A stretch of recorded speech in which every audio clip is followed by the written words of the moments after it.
So hello guys, आज की हमारी जो कहानी है वो बहुत ही दिलचस्प होने वाली है क्योंकि इसमें दुनिया के सारे लोग खुदकुशी कर रहे थे। आखिर पूरी दुनिया में लोग ऐसा क्यों कर रहे थे, ये जानने के लिए आप इस वीडियो के तक बने रहें। कहानी की शुरुआत में हम सेबेस्टियन नाम के एक हाइड्रो पावर प्लांट इंजीनियर को देखते हैं। वो अपनी बेटी एना की आंखों पर पट्टी बांधकर उसे एक क्लिक में लेकर जाता है और उसे स्केटिंग शूज देता है। बना कोई स्केटिंग का बहुत शौक था, लेकिन महीनों से उसने स्केटिंग नहीं की थी, इसीलिए आज वो बहुत खुश होती है। सेबास्टियन और दोनों स्केटिंग करते हुए खूब एंजॉय कर रहे थे, लेकिन तभी एकदम से उन्हें किसी चीज की आवाज सुनाई देती है, जिसे सुनते ही वो दोनों अलर्ट हो जाते हैं और धीरे धीरे उस जगह से बाहर निकलने लगते हैं। लेकिन तभी कुछ कंधे लोग को पकड़कर उसे मारने लगते हैं। ये अंधे तो जरूरत है, लेकिन ये अपने सिक्स का पता आसानी से लगा सकते थे। वो सेबेस्टियन को बहुत मारते हैं और फिर उसे उसका सारा खाना छीनकर वहां से भाग जाते हैं, लेकिन ये लोग अन्ना कोशिश नहीं कर पाते, इसीलिए वो उसे कोई नुकसान भी नहीं पहुंचते। जिसके बाद सेबेस्टियन वहां से बाहर जाने लगता है, लेकिन बाहर जाने से पहले सेबेस्टियन अपने आंखों पर एक ब्लैकआउट गूगल्स को लगाता है, जिससे वो बाहर की दुनिया में किसी भी चीज को देख नहीं सकता। और ठीक वैसे ही एक गूगल से मैं भी अपनी आंखों पर लगाती है। वो लोग जब इस स्केटिंग रिंग से बाहर निकलने लगते हैं तो हम पूरे शहर में तबाही का मंजर देखते हैं, जहां पूरी दुनिया के सभी लोगों ने खुदकुशी कर लिया था। दरअसल पूरे शहर में कोई ऐसी एनर्जी घूम रही थी जिसे देखते ही लोग खुदकुशी कर ले रहे थे, इसीलिए सेबेस्टियन और उसकी बेटी अन्ना ने अपने आंखों पर गॉगल्स लगाया हुआ था। सेबेस्टियन और रैना की तरह ही बहुत सारे लोग अब उसे एनर्जी से बचने के लिए अंडरग्राउंड हो गए थे, और जब उन्हें जरूरत पड़ती थी तो वो अपनी आंखों पर पट्टी बांधकर बाहर आते थे ताकि वह उस एनर्जी की आंखों में ना देख ले। लेकिन वह जी कुछ लोगों के दिमाग के साथ खेलकर उसे अपने आंखों से पट्टियों को हटाने के लिए मजबूर भी कर देता था। स्टीन इसी तरह गॉगल्स पहनकर आगे बढ़ रहा था, तभी उसे कुछ लोगों की आवाज सुनाई देती है।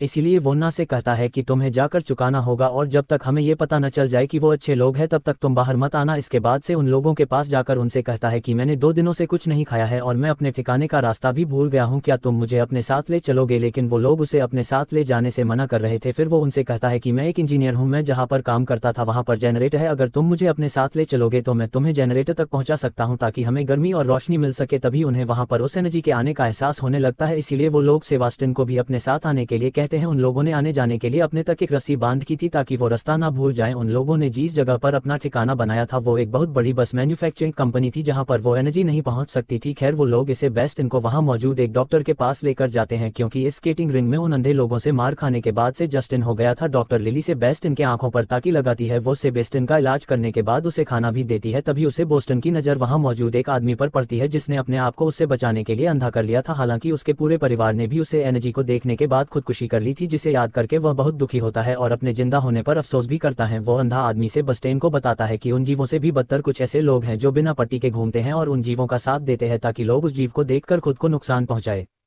फिर जब रात होती है तो वहां मौजूद सारे लोग एक बस में जाकर सो जाते हैं, लेकिन जब सुबह होने वाली थी तो सेबेस्टियन बस में मौजूद सारे लोगों को बस के पीछे बंद करके बस को चालू कर देता है। वह उन्हें अपने साथ उस जगह से बाहर ले जाने का सोचता है, लेकिन इसी बीच लेले उठ जाती है और इससे पूछने लगती है कि वह क्या कर रहा है। लेली सारे लोगों को उठा देती है, जिसके बाद सारे लोग बस के केबिन के दरवाजे को तोड़कर सेबेस्टियन को ऐसा करने से रोकने की कोशिश करते हैं। लेकिन जब ऑस्टिन उस जगह की दीवार तोड़कर बस को बाहर ले आता है और बाहर आते ही उस बस का एक्सीडेंट हो जाता है और सारे लोग इस एक्सीडेंट में जिंदा बच जाते हैं। लेकिन तभी वहां पर वो एनर्जी पहुंच जाती है, जिसे देखने के बाद सबसे पहले वो आदमी खुद की जान ले लेता है, जिसने सेबेस्टियन को अपने साथ अपने ठिकाने पर ले गया था। जब वो आदमी मरता है तो उसके अंदर से एक एनर्जी निकलती है, लेकिन डॉक्टर लेली खुद को बचाने के लिए अपने आंखों को बंद कर लेती है, जिसके बाद इस जबरदस्ती उसकी आंखों को खोलकर उसे उस एनर्जी को दिखाता है और उसे देखने के बाद वो डॉक्टर भी खुदकुशी कर लेती है। इसी तरह सारे लोग मारे जाते हैं, मगर वो अंधा आदमी जिंदा बच जाता है जो कि उस एनर्जी को देख नहीं सकता था। जब सारे लोग मर जाते हैं तो अन्ना से बस स्टैंड के पास आती है और कहती है कि पापा आप तो मसीहा हो, आपने उन्हें बचा लिया। इन लोगों की आत्माएं अब एक बहुत ही खूबसूरत जगह पर पहुंच गई है जहां अब वह अपने पूरे परिवार के साथ बहुत खुश रहेंगे। जिस पर से लेस्टीना से पूछता है कि मैं उस जगह पर कब जाऊंगा, तो वो कहती है कि बहुत जल्द, लेकिन इससे पहले हमें बाकी बचे लोगों को वहां भेजना होगा। अब हमें 9 महीने पहले का समय दिखाया जाता है जब अपने एक साइट पर काम करवा रहा था। तभी उसका एक एम्प्लॉय उसे कॉल करके बताता है कि हमारे बहुत सारे वर्कर्स ने एक टरबाइन के अंदर कूदकर खुदकुशी कर लिया है। इसके बाद सेबेस्टियन वहां से अपनी कार लेकर अपने ऑफिस चला जाता है। वहां पहुंचते सेबेस्टियन की बीवी लहरों से कॉल करके उसे टीवी देखने को कहती है। सेबेस्टियन जब टीवी ऑन करता है तो उसे पता चलता है कि शहर के सारे लोग खुदकुशी कर रहे हैं, जिसके पीछे की वजह कोई नहीं जानता। तभी इस कर लेते हैं, जिसके बाद फौरन वहां से भागते हुए अपनी बेटी के स्कूल उसे लेने के लिए निकल जाता है। लेकिन वो जिस मेट्रो से वहां जाने वाला था वो जैसे स्टेशन पर पहुंचता है, स्टेशन पर खड़े सारे पैसेंजर ट्रैक पर कूदकर सुसाइड कर लेते हैं। जिसके बाद उसे ऑस्टिन वहां से पैदल ही कहना कि स्कूल की तरफ निकल जाता है। लेकिन जब वह स्कूल पहुंचता है तो वह देखता है कि अन्ना के टीचर ने भी खुदकुशी कर लिया है। अन्ना को अपने साथ लेकर वहां से जाने लगता है, लेकिन रास्ते में उसे फादर मिल जाते हैं जो उससे पूछते हैं कि तुम कहां जा रहे हो, क्या तुम उसे देखना नहीं चाहते? जिस पर पूछता है कि यह तुम क्या कह रहे हो। फादर कहते हैं कि मैं उसकी बात कर रहा हूँ जिसका इंतजार मैंने बचपन से किया है। हम नीचे इंसानों की इतनी औकात नहीं है कि हम इस वर्ग के आंखों में आंखें मिला सके, लेकिन अब जब ईश्वर के दूत हमारी धरती पर आए हैं तो हम किसानों के लिए इससे बढ़कर और क्या हो सकता है। इतना कहकर फादर भी वहां से चले जाते हैं और फादर के जाने के बाद सेबास्टियन अपनी बेटी को एक पिंडन देता है और उससे कहता है कि चाहे कुछ भी हो जाए इस पर से अपना ध्यान मत हटाना, और फिर अन्ना को अपनी कोट उठाकर उस जगह से बाहर लेकर चला जाता है जहाँ लॉरा यानी सेबास्टियन की वाइफ कार लेकर उन दोनों को वहां से ले जाने आई थी। लेकिन तभी एक कार लॉरा को टक्कर मार देती है जिससे लॉरा का वहीं पर काम तमाम हो जाता है। अब हमें वापस से प्रिंट का सीन दिखाया जाता है। सेबेस्टियन अन्ना के साथ शहर में जिंदा बचे हुए लोगों को ढूंढ रहा था। सदियों से कुछ लोग दिखाई देते हैं जो उन्हें देखते हैं अपने आंखों पर ब्लैकआउट लगाकर उनके तरफ बढ़ने लगता है, लेकिन तभी उनका पेट डॉग्स के ऊपर हमला कर देता है, जिसके बाद वो लोग सेबास्टियन से उसके बारे में पूछते हैं तो वो कहता है कि मैं एक इंजीनियर हूँ, मैं रास्ता भटक गया हूँ, अगर तुम मुझे अपने साथ ले चलोगे तो मैं तुम्हें जनरेटर के बारे में बता सकता हूँ। तभी वहां पर वो एनर्जी आने लगती है जिसके बाद वो लोग उसे अपने साथ अपने ठिकाने पर लेकर जाते हैं जो कि एक बॉम्ब शेल्टर था जहाँ पर वो एनर्जी नहीं पहुंच सकती थी। वहां पर एक बच्ची को देखता है, इसका नाम सोफिया था जो कि एक जर्मन लड़की थी।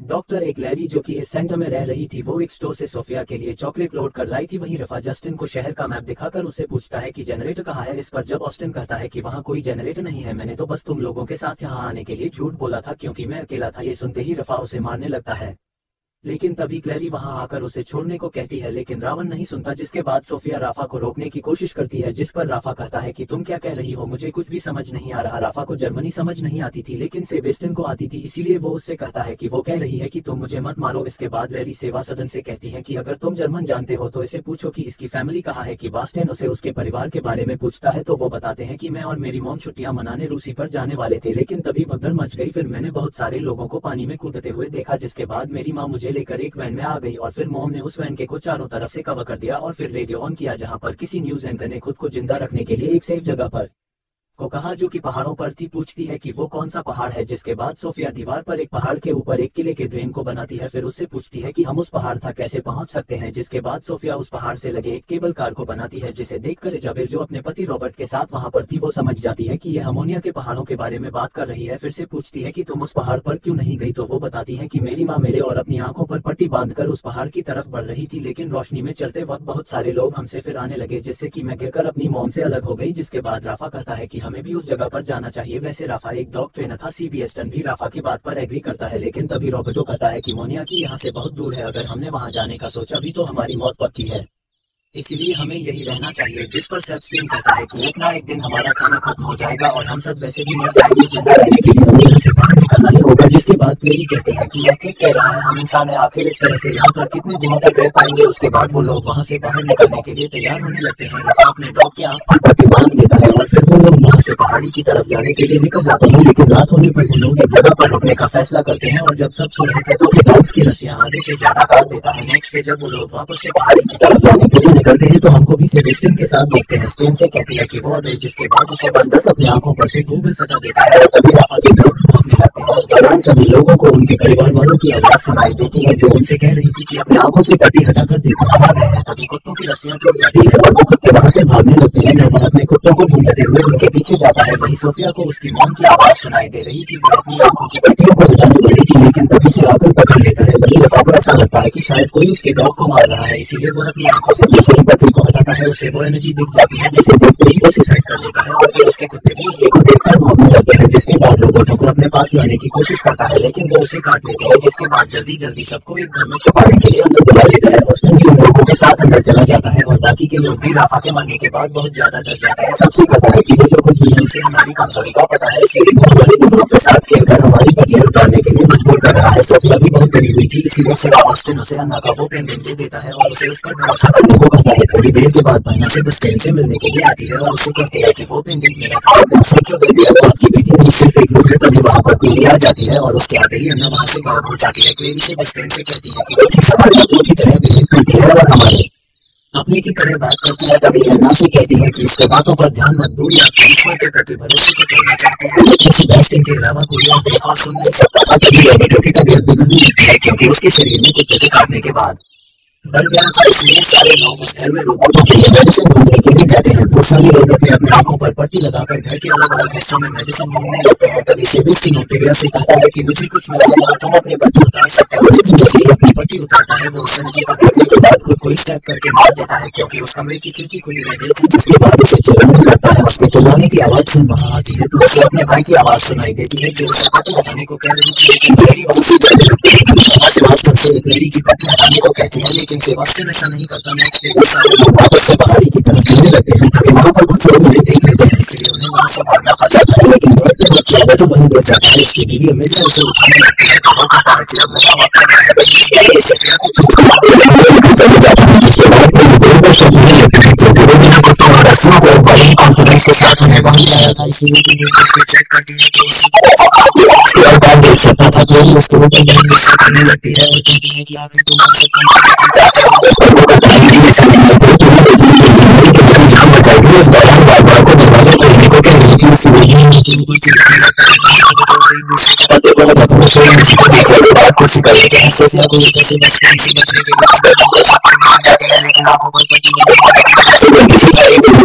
नीचे गिर जाती है। खैर उसे कोई नहीं होती। जिसके बाद उसे सोफिया के पास आता है। तभी को पट्टी को उठाने को फिर दोनों तो उसे उन्नति से खून करते हुए देखता है। जिसके बाद बस कर देता है। फिर सोफिया को हमें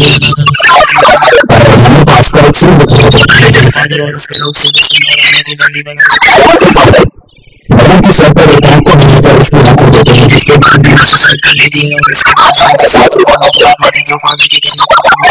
लोगों की आंखों पर से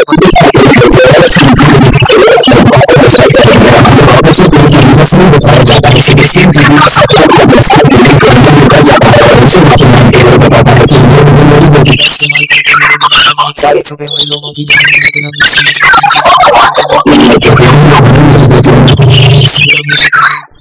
मदद करने दो होता है। वहीं पर सागर के शुरू से वैसे ही अपने से बड़ी की तरफ निकल जाता है। जिसके बाद फिर इसके लोगों का पीछा करने लगते हैं।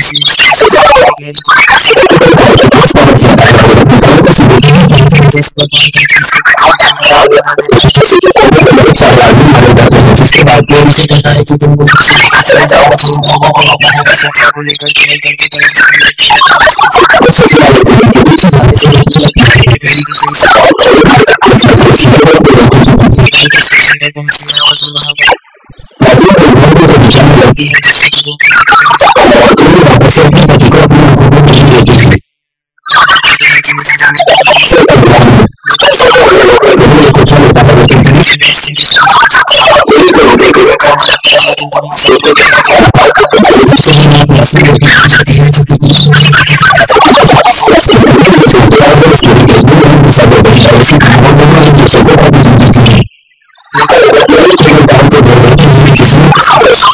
उसमें कुछ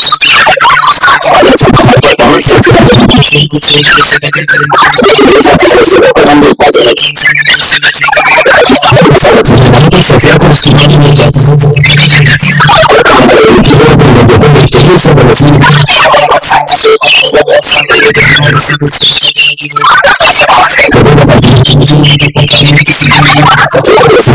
उसी के साथ